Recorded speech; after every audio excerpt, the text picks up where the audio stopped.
भूतिया घर की कहानी। पुरानी हवेली का रहस्य।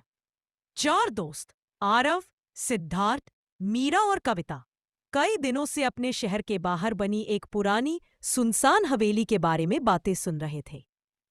कहते थे कि वहां रात के समय अजीब अजीब आवाजें आती है, खिड़कियां खुद ब खुद खुलती बंद होती है और अंदर किसी के कदमों की गूंज सुनाई देती है।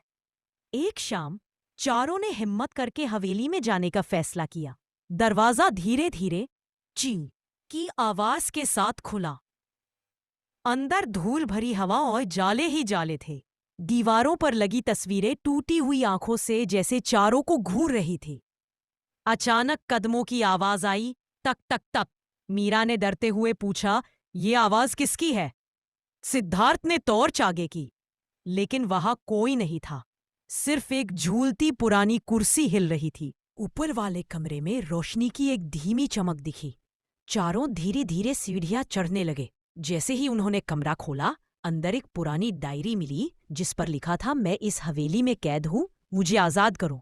तभी कमरे में ठंडी हवा का तेज झोंका चला और पीछे का दरवाजा अपने आप बंद हो गया। आरव डरते डरते बोला, दोस्तों यहाँ कोई हमें देख रहा है। अचानक वे चारों देखते हैं कि कोले में एक धुंधली परछाई खड़ी है, धीरे धीरे उनकी ओर बढ़ती हुई। मीरा ने डायरी खोली और आखिरी पन्ना जोर से पढ़ा। मेरी आत्मा को इस कमरे की राख जलाकर मुक्त कर दो।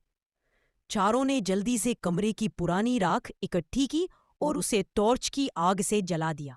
जैसे ही राख जली, एक तेज चीख गूंजी और वो धुंधली परछाई हवा में गायब हो गई। कमरे का दरवाजा अपने आप खुल गया।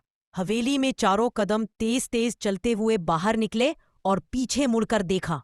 पुरानी हवेली की खिड़कियां अब बिल्कुल शांत थी। उनकी बहादुरी से उस हवेली की भटकी आत्मा हमेशा के लिए मुक्त हो चुकी थी।